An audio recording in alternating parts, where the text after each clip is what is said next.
Assalamualaikum warahmatullahi wabarakatuh. Berjumpa lagi dengan pembelajaran Bahasa Indonesia. Hari ini kita akan membahas mengenai menyimpulkan isi puisi dan jenis-jenisnya. Sebelum memasuki materi, terdapat tujuan yang harus kita ketahui. Yang pertama, tujuan pembelajarannya, siswa dapat menyimpulkan makna dari puisi yang dibaca dan mengenal jenis-jenis puisi. Esensi Al-Khawasnya yaitu gemar membaca dengan membaca puisi, berpikir kritis dan kreatif dengan menyimpulkan makna yang ada di dalam puisi. Awali pembelajaran kita dengan membaca basmalah. Bismillahirrahmanirrahim. Sebelumnya, ayo kita mengingat terlebih dahulu. Minggu kemarin, kalian sudah mempelajari mengenai apa? Ada yang masih ingat? Coba buka lagi buku catatan dan buku paketnya ya. Betul sekali.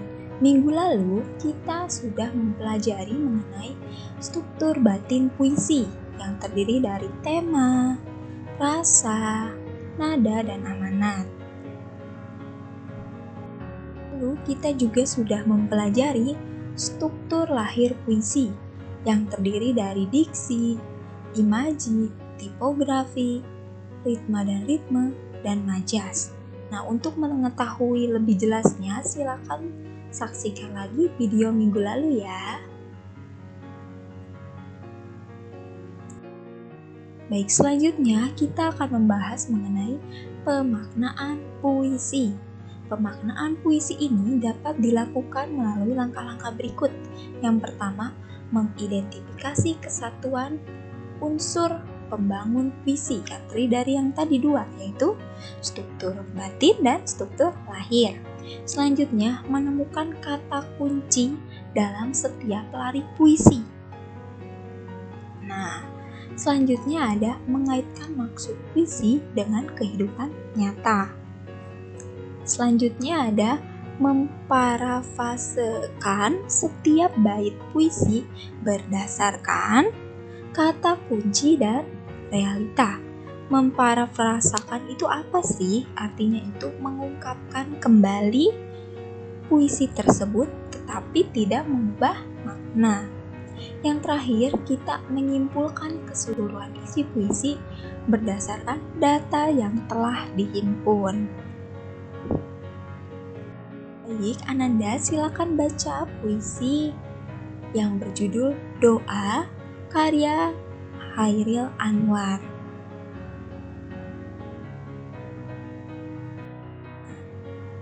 Tadi kita sudah membaca puisi yang berjudul Doa karya Chairil Anwar. Selanjutnya kita akan membahas atau mengkritisi makna tiap bait puisi tersebut. Oke, yang pertama ada bait pertama ya, yaitu Tuhanku dalam termangu, aku masih menyebut namamu. Nah, pada bait pertama puisi tersebut terdiri atas 3 lari. Kunci utama bait itu adalah kata termangu.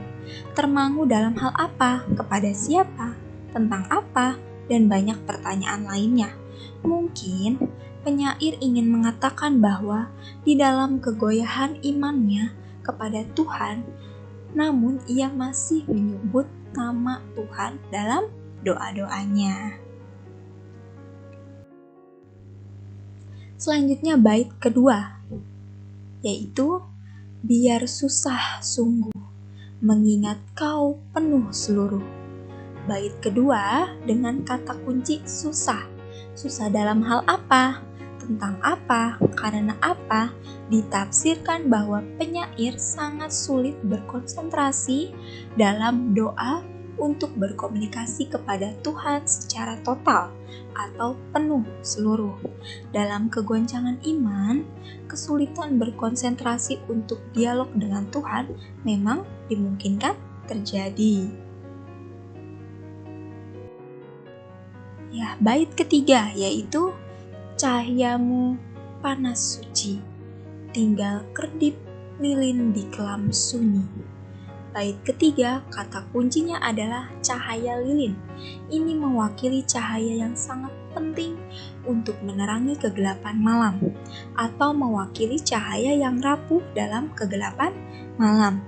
Mungkin penyair bermaksud untuk menyatakan bahwa cahaya iman dari Tuhan tinggal cahaya kecil di lubuk hati penyair yang siap padam karena kegoncangan iman. Oke, bait keempat. Tuhanku, aku hilang bentuk, remuk. Nah, bait keempat, Chairil Anwar sadar bahwa ia telah terpojok dengan permasalahan yang menimpa dirinya. Kemudian, terlalu banyak masalah yang menimpa membuat diri penyair frustasi. Ya, bait selanjutnya yaitu bait kelima. Tuhanku, ku mengembara di negeri asing. Nah, bait kelima, penyair terlalu jauh dari Tuhannya. Ia lupa dengan Tuhannya. Setelah mempunyai masalah, ia baru menyadari bahwa ia melupakan Tuhannya. Ya, bait keenam. Di pintumu aku mengetuk. Aku tidak bisa berpaling. Nah, bait keenam menggambarkan diri penyair terlalu banyak berdosa dan bersalah, sehingga membuat penyair mengharapkan ampunan dan pertolongan dari Tuhannya. Kemudian hanya kepada Tuhannya lah tempatnya kembali. Ya, kesimpulan yang bisa kita ambil dari puisi berjudul Doa karya Chairil Anwar adalah kita dapat simpulkan bahwa penyair merasa kebingungan, sedang merasa kesunyian dalam dirinya, seakan dia sedang pada titik lemah keimanan. Pada saat seperti itu, ketika kehilangan kepercayaan diri dalam menghadapi masalah, tidak ada pertolongan yang bisa dimintai, kecuali pertolongan dari Tuhan. Baiklah Nanda, selanjutnya kita akan masuk ke jenis-jenis puisi. Nah, jenis puisi ini ada 3, yaitu puisi naratif, puisi lirik, dan puisi deskriptif. Ya, puisi yang pertama yaitu puisi naratif. Puisi naratif mengungkapkan cerita atau penjelasan penyair. Puisi ini terbagi ke dalam beberapa macam, yaitu ada 2 kategori, yaitu puisi balada dan puisi romansa. Puisi romansa adalah maksudnya puisi balada adalah puisi yang berisi cerita tentang orang-orang perkasa ataupun tokoh pujaan. Contohnya balada orang-orang tercinta dan blues untuk Boni karya W.S. Rendra. Ya, selanjutnya puisi romansa adalah jenis puisi cerita yang menggunakan bahasa romantik yang berisi kisah percintaan yang diselingi perkelahian dan petualangan. Selanjutnya ada puisi lirik. Nah, jenis puisi ini terbagi ke dalam beberapa macam juga, yaitu ada 3 macam, yaitu ada puisi elegi, puisi ode, dan serenada. Ya, kita akan bahas yang elegi dulu ya. Elegi adalah puisi yang mengungkapkan perasaan duka. Misalnya elegi Jakarta karya Asrul Sani yang mengungkapkan perasaan duka penyair di kota Jakarta. Ya, selanjutnya masih dalam kategori puisi lirik ada puisi serenada. Ialah sajak percintaan yang dapat dinyanyikan. Kata serenada berarti nyanyian yang tepat dinyanyikan pada waktu senja. Misalnya, serenada hitam, serenada biru, dan lain sebagainya. Selanjutnya ada puisi ode. Adalah puisi yang berisi pujaan terhadap seseorang, sesuatu hal, atau suatu keadaan. Yang banyak ditulis ialah pemujaan terhadap tokoh-tokoh yang dikagumi. Contohnya ada puisi teratai karya Sanusi Pane, terus ada puisi Diponegoro karya Chairil Anwar. Ya, jenis puisi yang ketiga yaitu puisi deskriptif. Dalam jenis puisi ini, penyair bertindak sebagai pemberi kesan terhadap keadaan atau peristiwa, benda, atau suasana yang dipandang menarik perhatiannya. Ya, jenis puisi deskriptif yang pertama yaitu ada satir. Adalah puisi yang mengungkapkan perasaan tidak puas penyair terhadap suatu keadaan, namun dalam cara menyindir atau menyatakan keadaan sebaliknya. Nah, itu yang dimaksud dengan puisi satir. Selanjutnya ada puisi kritik sosial. Adalah puisi yang juga menyatakan ketidaksenangan penyair terhadap keadaan atau terhadap diri seseorang, namun dengan cara membeberkan kepincangan atau ketidakberesan keadaan atau orang tersebut.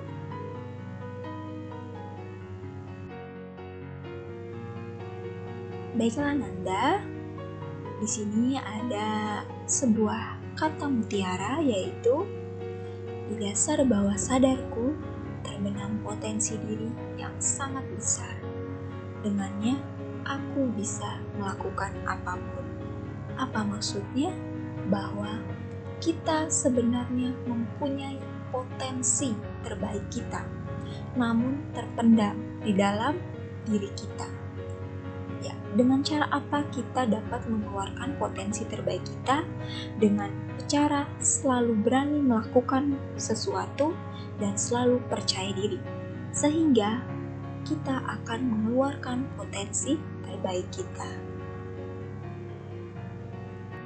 Ya, baiklah Nanda, cukup sekian materi hari ini. Terima kasih telah menyaksikan atau mengikuti pembelajaran bahasa Indonesia. Tetap semangat belajar, jaga kesehatan selalu ya. Kita tutup pembelajaran kali ini dengan membaca hamdalah. Alhamdulillahirrabbilalamin. Jangan lupa ketik di kolom komentar untuk kehadiran kalian dengan format nama lengkap dan kelas. Ya, Ustazah akhiri perjumpaan kali ini. Kurang lebihnya mohon maaf. Wassalamualaikum warahmatullahi wabarakatuh.